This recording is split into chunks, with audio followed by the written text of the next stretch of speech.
Hello प्यारे मित्रों, दिल से स्वागत है आप सभी का हमारे यूट्यूब चैनल अनूप स्टडी में।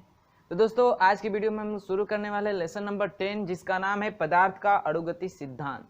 पदार्थ का अणुगति सिद्धांत का मतलब जो पदार्थ होते हैं, पदार्थ कितने होते हैं, पदार्थ कितने प्रकार होते हैं, तो ठोस, द्रव, गैस, 3 होते हैं ना। ठोस, द्रव, गैस और भी 2 होते हैं जो आपको अगली क्लासों में मिलेगा पढ़ने, 12 में भी पढ़े होंगे, ठीक है। तो जो पदार्थ होते हैं ठोस, द्रव, गैस, तो इनके जो अणुओं की प्रॉपर्टी है, उनके अणुओं की जो गति होती है, उसके सिद्धांत में क्या करेंगे हम लोग, इस लेसन के बारे में क्या करेंगे, पढ़ेंगे उस लेसन में, ठीक है। कि जो पदार्थ के अणुगति सिद्धांत है, इसमें जो पदार्थ के अणु होते हैं उनकी प्रॉपर्टी क्या होती है, वो गति करते हैं, तो उस दौरान कौन कौन से नियम लागू होते हैं, ये सब के बारे में जानेंगे। तो चलिए शुरू करते हैं इस वीडियो को। तो इसका पहला टॉपिक है पदार्थ के मूल लक्षण, यानी बेसिक कैरेक्टर ऑफ मैटर। पदार्थ के मूल लक्षण, पहला क्या है टॉपिक हम लोग का, पदार्थ के मूल लक्षण। मूल लक्षण, ठीक, आप लोग पढ़े होंगे केमिस्ट्री में पदार्थ के बारे में। तो जॉन डाल्टन ने बताया था पदार्थ के बारे में, ठीक है, कि जो पदार्थ होते हैं वो छोटे छोटे कणों से मिलकर बने होते हैं, ठीक है। तो यहाँ पे भी जो हम लोग का पहला टॉपिक है वो है कि प्रत्येक पदार्थ अणुओं से मिलकर बने होते हैं। वहीं जो छोटे छोटे पदार्थ कणों से मिलकर बने होते हैं, जिसे अणु कहते हैं, तो वहीं जो पदार्थ होते हैं वो छोटे छोटे अणुओं से मिलकर बने होते हैं और ये निरंतर गति करते रहते हैं। जैसे कोई भी मैटर हो, सॉलिड हो, लिक्विड हो या गैस हो, वो छोटे छोटे अणुओं से मिलकर क्या होगा, बना होगा, ठीक। और ये जो छोटे छोटे कण होते हैं ये निरंतर गति करते रहते हैं। क्या करते हैं, निरंतर गति करते रहते हैं, ठीक है। और ये जो गति करते हैं, इनकी गति करने की दिशा कोई निश्चित नहीं होती है, यानी ये जिग जैग मोशन में, यानी इधर उधर क्या करते हैं, गति करते हैं। तो ये जो इसका दूसरा टॉपिक है पदार्थ के मूल लक्षण में, पहला टॉपिक हो गया क्या, कि जो पदार्थ होते हैं वो छोटे छोटे अणुओं से मिलकर बने होते हैं और वो हमेशा निरंतर गति करते रहते हैं, ठीक है। फिर कह रहा है दूसरा टॉपिक कि अणुओं की यह गति अनियमित, यानी चाल व दिशा बार बार बदलना। अनियमित का मतलब चाल व दिशा बार बार बदलना, मतलब उसका कोई एक डायरेक्शन नहीं होगा कि इस डायरेक्शन में जा रहा है तो इसी डायरेक्शन में जाएगा, नहीं, इधर जा रहा है कभी इधर मुड़ेगा, कभी इधर मुड़ेगा, कभी आवारा टाइप का, ठीक है।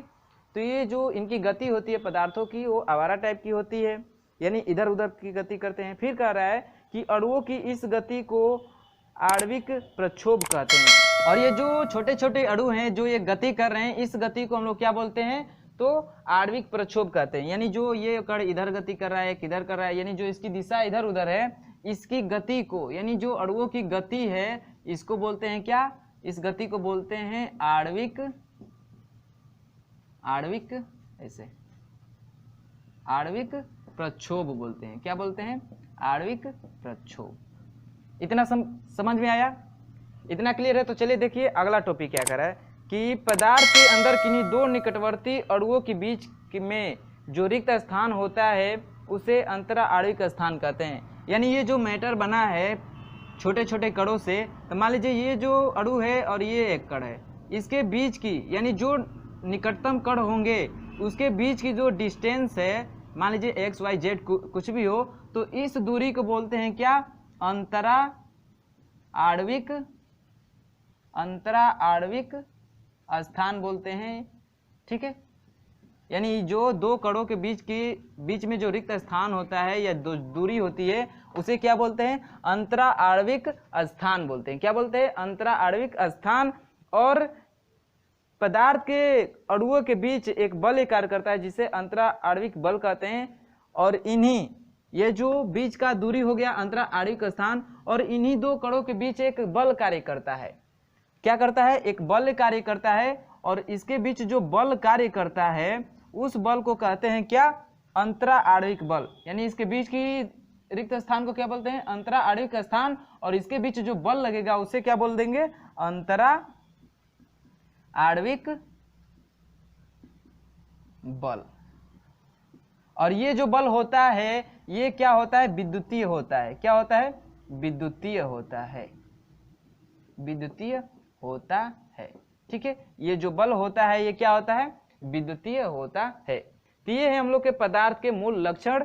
बस शॉर्ट में देख लीजिए, इसके पदार्थों के तो मूल लक्षण बहुत है, केमिस्ट्री में आप लोगों ने जॉल डाल्टन का पढ़ा होगा, पदार्थ के बारे में वो बताए थे, तो कई सारे इसके लक्षण बताए थे। तो इस लेसन में आपको बस थोड़ा सा ही जानना है क्या कि जो पदार्थ होते हैं वो छोटे छोटे कणों से मिलकर बने होते हैं, और ये जो कण होते हैं ये निरंतर गति करते रहते हैं, और उनकी जो गति होती है वो क्या होती है, आणविक प्रक्षोभ होती है, मतलब इधर उधर गति करते रहते हैं, मतलब वो किसी एक डायरेक्शन में गति नहीं करते हैं। फिर क्या था कि ये जो कण हैं इसके निकटतम दो कणों के बीच की जो दूरी होती है या उनके बीच जो स्थान होता है उसे बोलते हैं अंतरा आणविक स्थान, और इन दोनों के कणों के बीच जो बल कार्य करेगा यानी अंतरा आणविक स्थान के बीच जो बल कार्य करता है उसे बोलते हैं अंतरा आणविक बल। और ये जो बल होता है एक प्रकार का क्या होता है, तो विद्युतीय होता है। इतना सबको समझ में आ गया। ये रहा क्या, पदार्थों के मूल लक्षण। फिर चलते हैं कि पदार्थों का अणुगति सिद्धांत क्या होता है उसके बारे में समझते हैं। ठीक है, तो चलिए देखते हैं पदार्थों का अणुगति सिद्धांत क्या है। तो क्या है पदार्थ का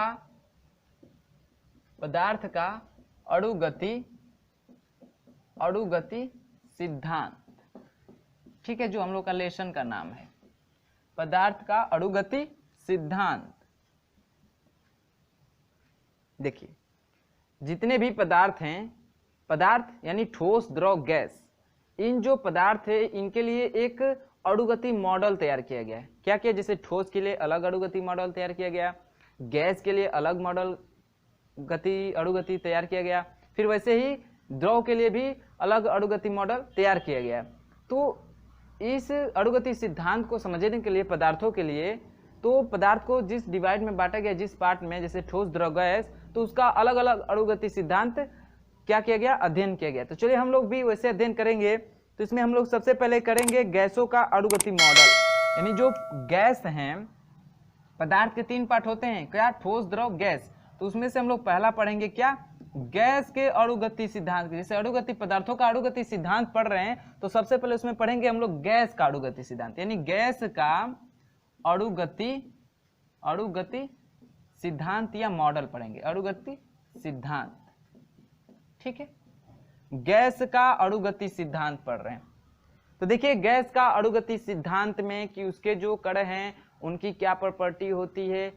ठीक है, तो समझिए, देखिए पहला इसमें टॉपिक कह रहा है गैस का अणुगति सिद्धांत में कि गैस के अणु अनियमित रूप से गति करते हैं। एक निश्चित गैस के अणु असमान, सुदृढ़ एवं अति सूक्ष्म होते हैं। अणुओं का अपना आयतन गैस के आयतन की तुलना में उपेक्षीय होता है।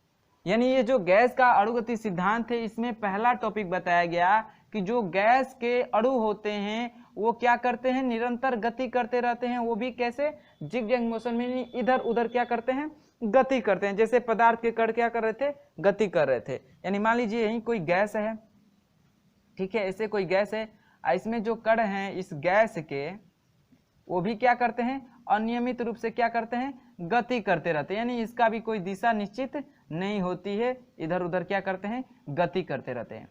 और ये जो कण होते हैं, क्या बोल रहा है कि ये जो कण होते हैं सुदृढ़ एवं अति सूक्ष्म होते हैं। यानी ये जो कण हैं बहुत ही क्या होते हैं, सूक्ष्म होते हैं, यानी बहुत ही छोटे छोटे होते हैं। कुछ तो ऐसे इतने छोटे होंगे कि जो हम लोग को नंगी आंखों से दिखाई नहीं देंगे। और क्या होते हैं, सुदृढ़ होते हैं। क्या होते हैं, सुदृढ़ होते हैं, बहुत छोटे एवं सुदृढ़ होते हैं। ठीक है, और क्या होता है कि ये जो कण हैं ये इस गैस के आयतन से क्या होते हैं, उपेक्षीय होते हैं, मतलब अलग होते हैं। यानी इस गैस का आयतन इस कण के आयतन से क्या होता है, अलग होता है। इतना सबको समझ में आया। देखिए अगला टॉपिक क्या कर रहा है कि गैस के अणु एक दूसरे से दूर दूर होते हैं, अतः अणुओं के बीच आकर्षण अथवा प्रतिकर्षण बल कार्य नहीं करता है। जैसे ही दो अणु एक दूसरे के पास आते हैं उनके बीच आकर्षण बल कार्य करने लगता है और अत्यंत निकट आने पर प्रतिकर्षण बल कार्य करने लगता है।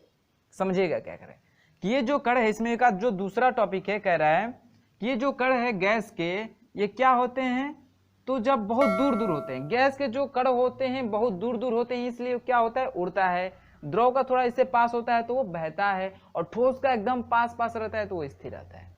ठोस का देखें कभी डगरते हुए एक स्थान पे ईंट को रख देंगे तो क्या वो फैल के बढ़ जाता है, नहीं ना, वो क्यों होता है? तो इन अणुओं के बीच की दूरी के कारण होता है, इसके बीच जो बल लग रहा है अंतरा आणविक बल उसके कारण होता है।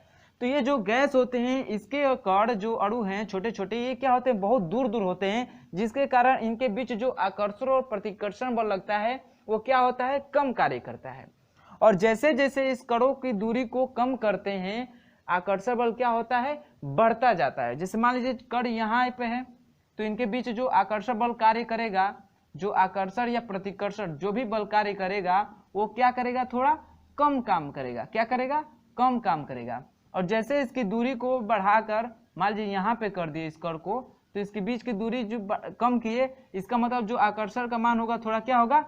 बढ़ेगा। और जैसे जैसे ये पास आ जाएंगे तो इनमें क्या होता है? प्रतिकर्षण बल उत्पन्न हो जाता है। और इन्हीं जो गैस के कणों को एकदम निकट ला दे, एकदम पास ला दे, तो इनमें प्रतिकर्षण बल क्या होता है? उत्पन्न हो जाता है। किसके अनुसार? इस गैस अणुगति मॉडल के दूसरा जो टॉपिक बता रहा है उसके अनुसार। ठीक है, बस इसको समझना है। इसका लेक्चर चल रहा है तो बस इसको समझना है। समझ जाएंगे तो आपका इसका जो एक्सरसाइज है उसको आधा आप सॉल्व कर जाएंगे। ठीक है, जो न्यूमेरिकल होंगे इसके फार्मूले पे हल कर देंगे। तो आप इसके लेक्चर को ध्यान से सुनिए और जो इसमें फार्मूले आ रहे हैं उसको नोट कर लीजिएगा, याद कर लीजिएगा। चलिए इसका देखते हैं। गैस का अणुगति मॉडल में तीसरा नियम क्या कह रहा है? देखिए सुनिए, कह रहा है कि गैस के दो अणुओं के बीच की टक्कर पूर्णतया प्रत्यास्थ होती है। परिणाम स्वरूप दोनों अणु विपरीत दिशाओं में उसी चाल से लौट जाते हैं जिससे वे टकराते हैं। सामान्य ताप व दाब पर उनकी गतिज ऊर्जा में कोई परिवर्तन नहीं होता है। यानी ये जो गैस के कण हैं यदि ये अनियमित गति कर रहे हैं, भाई गैस के जो कण है अनियमित रूप से गति करते हैं, ये तो बात फिक्स है। अब गति कर रहे हैं तो भाई मान लीजिए कोई इधर दौड़ रहा है, कोई इधर दौड़ रहा है, कोई इधर दौड़ रहा है, तो भीड़ भाड़ में कोई इधर भाग रहा है, कोई इधर भाग रहा है, कोई इधर भाग रहा है, तो टक्कर तो होगी, श्योर सी बात है टक्कर होगी। तो ये जो गैस के अणु होते हैं अनियमित रूप से गति करते हैं, तो ये जो टकराते हैं तो इनकी जो टकराने की जो प्रॉपर्टी होती है वो क्या होती है? तो प्रत्यास्थ होती है, पूर्णतया प्रत्यास्थ होती है। क्या होती है? पूर्णतया प्रत्यास्थ होती है। मतलब जैसे ये टकराएंगे, जैसे ये इधर गति कर रहा है, ये इधर गति कर रहा है, जैसे मान लीजिए कोई ये इधर गति कर रहा है तो कोई कण इधर गति करेगा, जाके आपस में टकराएंगे। तो जैसे ये इधर आ रहा है और ये कण इधर आ रहा है, जैसे ये टकराएंगे तो फिर ये अपोजिट डायरेक्शन में क्या होते हैं?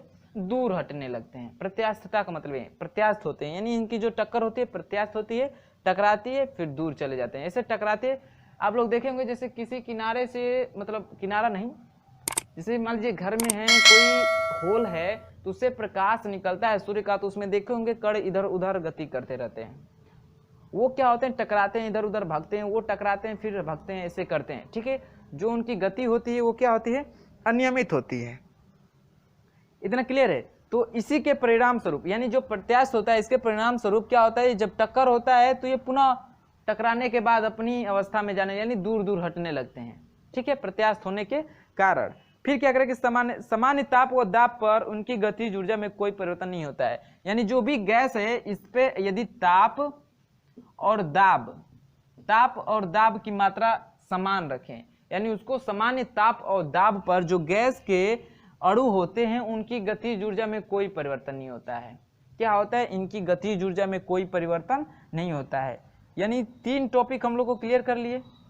पहला टॉपिक क्या था कि इनके पदार्थ अनियमित रूप से गति करते हैं। ठीक है, और गति करते हैं और ये सुदृढ़ एवं अति सूक्ष्म होते हैं और इनका जो आयतन होता है गैस के आयतन से अलग होता है, उपेक्षीय होता है। दूसरा था कि जो कण होते हैं एक दूसरे से दूर दूर होने के कारण इनके जो बीच आकर्षण बल और प्रतिकर्षण बल लगता है वो बहुत ही कम लगता है, और जैसे जैसे इसकी दूरी कम करते हैं इसमें आकर्षण और प्रतिकर्षण का मान बढ़ने लगता है, और एकदम पास ला देते हैं तो इसमें प्रतिकर्षण बल कार्य करने लगता है। और तीसरा टॉपिक क्या था कि जो गैस के अणु होते हैं ये निरंतर गति करते रहते हैं तो आपस में टकराएंगे, और टकराने के बाद जो इनकी टकराने की प्रवृत्ति होती है प्रत्यास्थ होती है, जिसके कारण टकराने के बाद ये पुनः दूर हटने लगते हैं। क्या होते हैं? पुनः दूर हटने लगते हैं। और गैस को सामान्य ताप और दाब पर रखा जाए तो उसके जो अणु हुए गति कर रहे हैं अणु, उनकी जो गतिज ऊर्जा होती है उसमें कोई परिवर्तन नहीं होता है। ये रहे 3 टॉपिक। अगला टॉपिक देखिए क्या कह रहा है, इसका डी टॉपिक देखिए, ABCD, चौथा डी कह रहा है कि गैस के अणुओं की औसत गतिज ऊर्जा गैस के ताप पर निर्भर करती है और उसके परम ताप के समानुपाती होती है। ठीक, यानी ये जो गैस के अणु हैं इनकी जो गतिज ऊर्जा होती है, जैसे मान लीजिए गतिज ऊर्जा को K से दिखाते हैं, ये जो K है समानुपाती होता है किसके, ताप पर निर्भर करता है और ताप के परम ताप के, वो भी ताप के कौन से ताप के, उसके परम ताप के समानुपाती होता है। जैसे मान लीजिए जो K है काइनेटिक एनर्जी है, गतिज ऊर्जा, वो समानुपाती होता है किसके, परम ताप T लेते हैं, मान लीजिए T मान लेते हैं, तो परम ताप T के समानुपाती होता है। और समानुपाती का चिन्ह हटाएंगे तो कोई ना कोई नियतांक आएगा, तो नियतांक आता है 2/3 K और T, परम ताप T। ये फार्मूला आप लोग याद कर लीजिएगा। ठीक है, जो गैस के अणु हैं उनकी जो गतिज ऊर्जा होती है वो ताप पे निर्भर करती है, और ताप पे निर्भर करती है जो तो परम ताप होता है उसी के समानुपाती होती है। और समानुपाती का चिन्ह हटाएंगे तो जरूर भाई फिक्स से कोई ना कोई नियतांक आएगा, तो आता है 3/2 K, 3/2 K और T बचा है आपका T, यानी ये जो है आपका कौन, ये क्या है, एक नियतांक है। क्या है, नियतांक है। इतना समझ में आया, 4 टॉपिक समझ में आया गैस का अणुगति मॉडल के, इतना समझ में आया। ये फार्मूला नोट कर लीजिएगा, इसको याद कर लीजिएगा। ठीक है, फिर देखते हैं अब ठोस का अणुगति मॉडल।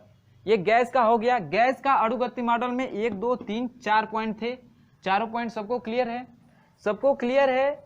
एक बार रिपीट कर लीजिएगा अपने बुक से और उसको अच्छे से याद कर लीजिएगा। फिर हम लोग देखते हैं ठोस का अणुगति मॉडल, यानी जो पदार्थ में 3 बताएं, ठोस द्रव गैस, गैस का देख ली, अब देखेंगे ठोस का अणुगति मॉडल, यानी उसके अणु की क्या प्रॉपर्टी होती है। ठीक है, तो चलिए देखते हैं उसको, इसको नोट करिएगा। चलिए देखिए इसका दूसरा पदार्थ के अणुगति सिद्धांत में दूसरा पढ़ेंगे हम लोग किसका, ठोस का अणुगति मॉडल। ठीक है, ठोस का अणुगति सिद्धांत या मॉडल।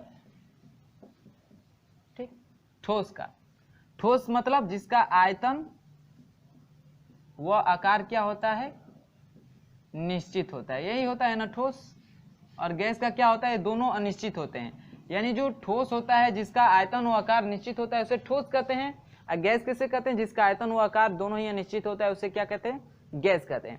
तो अब हम पढ़ेंगे ठोस का अणुगति मॉडल। तो देखिएगा इसका पहला टॉपिक, इसमें 2 ही टॉपिक है। ठोस का अणुगति मॉडल में 2 टॉपिक है। तो इसका देखिए ए टॉपिक देखिए, यानी ए पॉइंट देखिए, इसका कह रहा है कि ठोस के अणुओं के बीच की दूरी, साम्य दूरी 10⁻⁻10 मीटर यानी 1 एंगस्ट्रॉम के बराबर होती है। प्रत्येक अणु की स्थिति निश्चित तथा नियमित क्रम में होती है।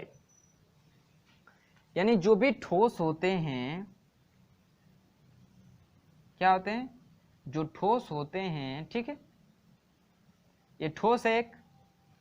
ये जो ठोस होता है इनके जो अणु हैं, यानी ये जो अणुओं से मिलकर बना है, छोटे छोटे अणुओं से मिलकर बना है, तो इनके जो बीच की दूरी होती है वो फिक्स होती है, साम्य होती है। यही बोला है ना कि इनके बीच की दूरी साम्य होती है, और वो भी कितनी होती है, यानी जो 1-2 कण हैं, यानी जो आसपास 2 कण हैं, तो इनके जो बीच की दूरी x मानते हैं वो है कितना होती है, 10⁻10 यानी 1 एंगस्ट्रॉम की होती है। 10⁻10 मीटर यानी 1 एंगस्ट्रॉम के बीच होती है। यानी जो भी ठोस होते हैं उनकी जो बीच की दूरी होती है अणुओं की, वो हम लोग लगभग माने हैं कितना, 10⁻10 यानी 1 एंगस्ट्रॉम के बराबर होती है। और क्या कह रहा है कि प्रत्येक अणु की स्थिति निश्चित तथा नियमित क्रम में होती है। और ये जो ठोस के कण होते हैं इनकी जो स्थिति होती है एक नियमित रूप से, ये नहीं कि एक नियमित रूप से, इसमें क्यों होता है, क्योंकि अंतराणविक बल बहुत ही ज़्यादा होता है, इस कारण ये क्या होते हैं, एक निश्चित क्रम में क्या होते हैं, सज जाते हैं। ठीक है, ये रहा हम लोग का ठोस के अणुगति सिद्धांत का पहला टॉपिक। समझ में आया पहला पॉइंट क्या, कि जो ठोस के अणु होते हैं उनके जो बीच की दूरी होती है वो साम्य होती है, लगभग कितना, 10⁻10 यानी 1 एंगस्ट्रॉम। ठीक है, और इनकी जो स्थिति होती है और क्रम होता है वो निश्चित होता है। इतना समझ में आया।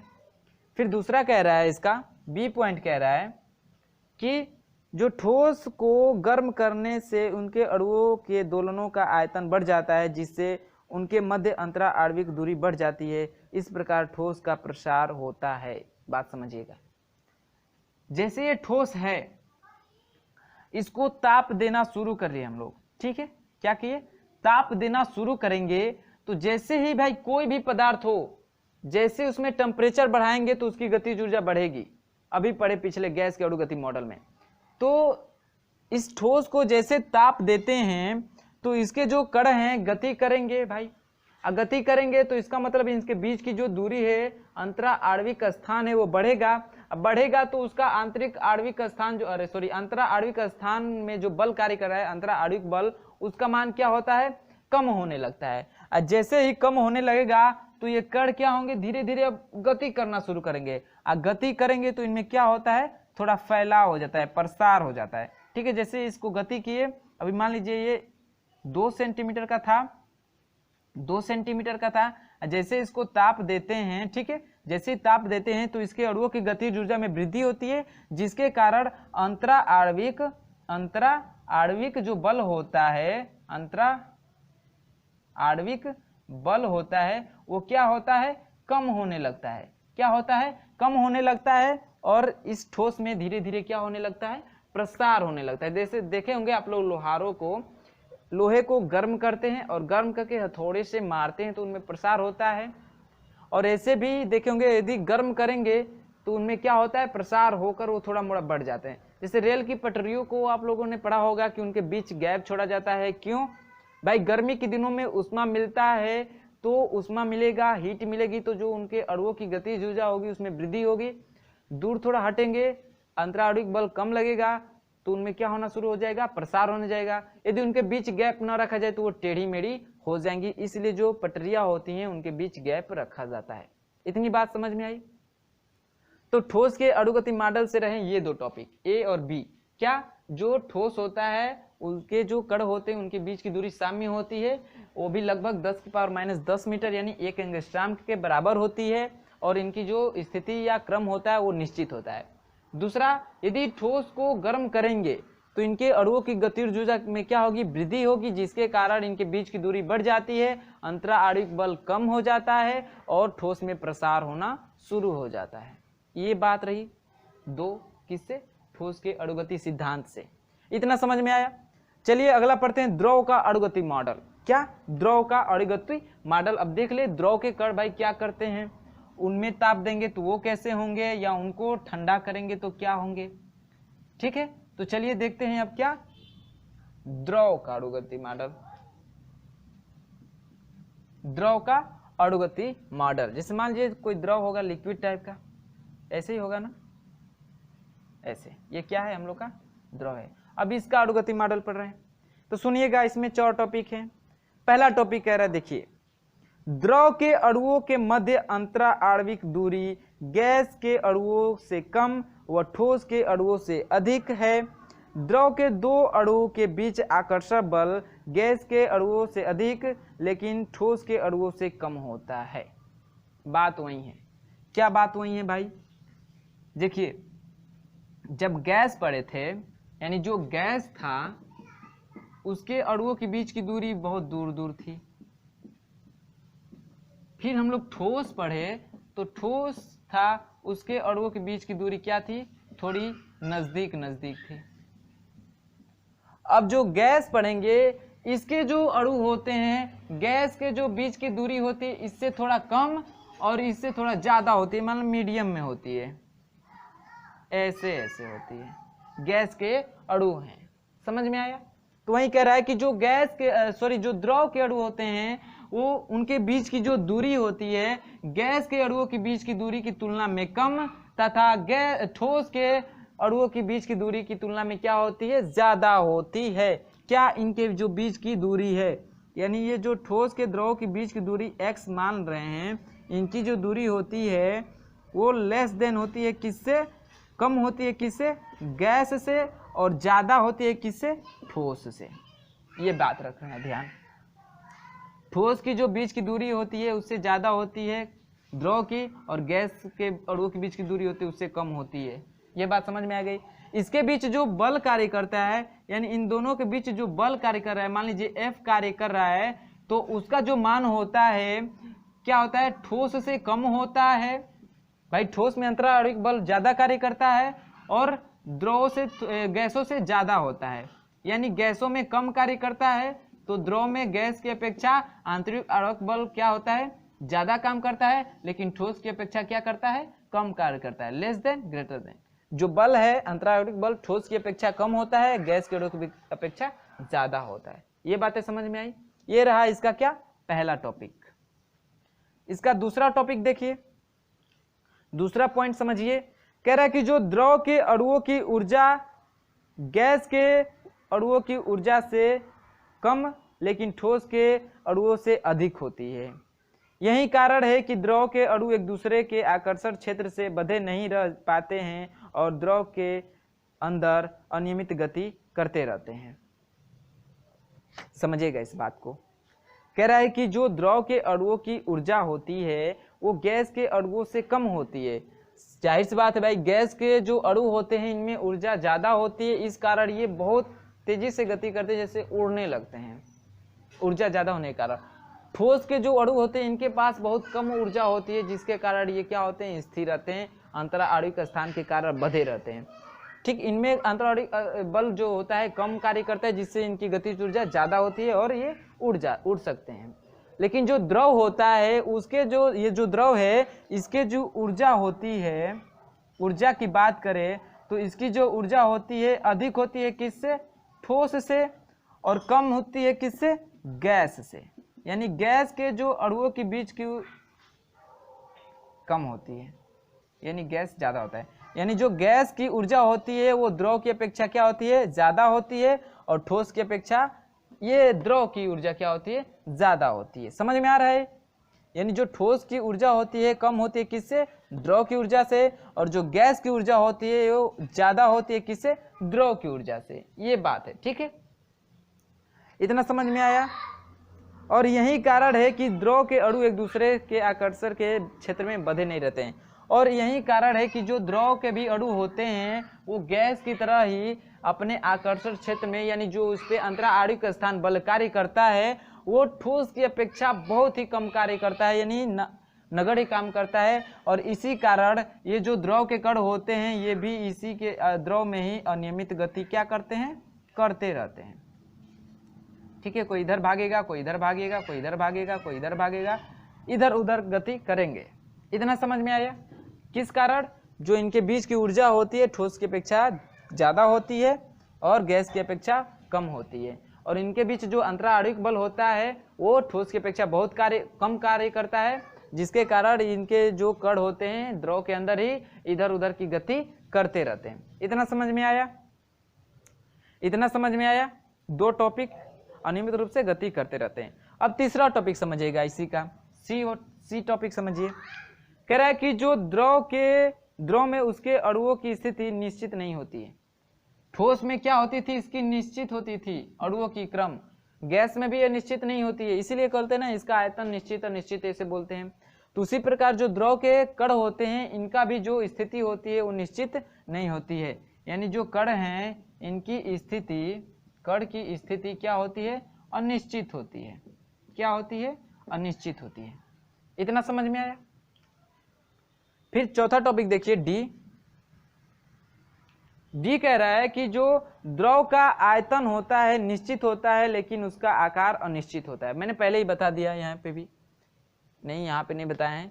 जो द्रव होता है, द्रव का जो आकार होता है वो फिक्स होता है, अरे सॉरी अनिश्चित होता है। आयतन क्या होता है, निश्चित होता है। आयतन का मतलब भाई मान लीजिए 1 लीटर जल लिए तो उसको जिस जिस पात्र में रखेंगे 1 ही लीटर रहेगा, उसका आयतन नहीं बढ़ जाएगा। जैसे गिलास में रखे 1 लीटर तो 1 लीटर है, उसको बाल्टी में डाले तो ये नहीं कि 4 लीटर हो जाएगा, उसका आयतन सेम रहेगा लेकिन आकार बदल जाएगा। इसका मतलब गिलास में रखेंगे तो गिलास का आकार होगा, लोटे में रखेंगे तो लोटे के आकार का होगा, बाल्टी में रखेंगे तो बाल्टी के आकार का होगा।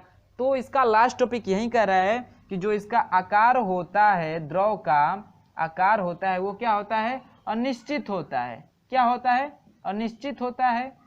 और जो आयतन होता है, आयतन वो क्या होता है, निश्चित होता है। वो क्या होता है, निश्चित होता है। इतना तो आप लोग सब भी जानते हैं। ठोस द्रव गैस की परिभाषा भी इसी से बताते हैं। ठोस का आयतन आकार निश्चित होता है, द्रव का आकार अनिश्चित होता है, आयतन निश्चित होता है, गैस का आयतन और आकार दोनों ही निश्चित होता है। तो ये तो परिभाषा की बात हो गई, इतना तो सब लोग बता देंगे। तो ये रहे 4 टॉपिक गैस द्रव के अणुगति सिद्धांत से। तो इतना सबको पता था, सब लोग जानते थे। अब रिपीट भी हो गया होगा तो और अच्छी तरह से याद हो गया होगा। तो ये रहे पदार्थ के अणुगति सिद्धांत से ठोस द्रव गैसों का अणुगति सिद्धांत पढ़ लिए, ठीक है, एकदम टॉपिक वाइज। इतना क्लियर है? तो इतना सब नोट कर लीजिएगा। नोट करना क्या है, बस समझना था, नोट करने की कोई चीज नहीं है, ये सबको पता है, बस समझना था। हम लोग पढ़ेंगे अब बायल का नियम। अब आ रहे हैं हम लोग अच्छे अच्छे टॉपिक्स पे, जिससे हम लोग न्यूमेरिकल सॉल्व करेंगे, ठीक है। तो अब थोड़ा जो बेमन से सुन रहे थे, अब थोड़ा मन लगा के सुनेंगे, क्योंकि अब अच्छे अच्छे टॉपिक्स आ रहे हैं, आपसे इम्पोर्टेंट टॉपिक आ रहे हैं, जो आपके क्वेश्चन सॉल्व करने में क्या होंगे, मदद भी करेंगे, और आगे अपर लेवल में भी पूछे जाएंगे। कोई लोग भी आएगा तो वो आपसे पूछेगा बायल नियम क्या है, चार्ल्स नियम क्या है, दाब क्या होता है, दाब नियम क्या होता है, डाल्टन का आंशिक दाब नियम क्या है, ये सब आपसे पूछ सकता है। तो अब हम लोग चलेंगे बायल के नियम के अनुसार, बायल का नियम पढ़ेंगे, चार्ल्स का भी नियम पढ़ेंगे, उनके अनुसार क्या क्या होता है, कौन से क्वेश्चन सॉल्व होंगे, ये सब देखेंगे। तो इसके देखने के लिए आपको जाना पड़ेगा अगले वीडियो में। इस वीडियो में बस इतना ही क्या था, हम लोग का पदार्थ का अणुगति मॉडल ही पढ़ेंगे। अगले वीडियो में हम लोग चलेंगे बायल्स का नियम, चार्ल्स का नियम, ठीक है। तो अभी तक का जो वीडियो पसंद आया होगा, देखे हैं, पसंद आया होगा, तो इसको लाइक करिएगा और अपने दोस्तों में शेयर करिएगा। और जो लोग चैनल पे नए होंगे वो लोग चैनल को सब्सक्राइब कर ले, और साथ ही बेल आइकन को प्रेस करेंगे ना, तो उसमें 3 ऑप्शन आता है, उसमें से ऑल वाला ऑप्शन को ऑन कर लीजिएगा, क्योंकि इससे क्या होगा कि जब भी हम लोग वीडियो अपलोड करेंगे तो इसके नोटिफिकेशन आपको तुरंत मिल जाएंगे। आपके मोबाइल पे तुरंत मैसेज आएगा कि हाँ भाई, अनूप स्टडी से ये वीडियो अभी लॉन्च किया गया है, अभी अपलोड किया गया है, और आप उस वीडियो को देख पाएंगे। इतना क्लियर है? तो चलिए अगले वीडियो में मिलेंगे बायल चार्ल्स नियम, डाल्टन का आंशिक दाब नियम के साथ। तब तक के लिए बाय बाय।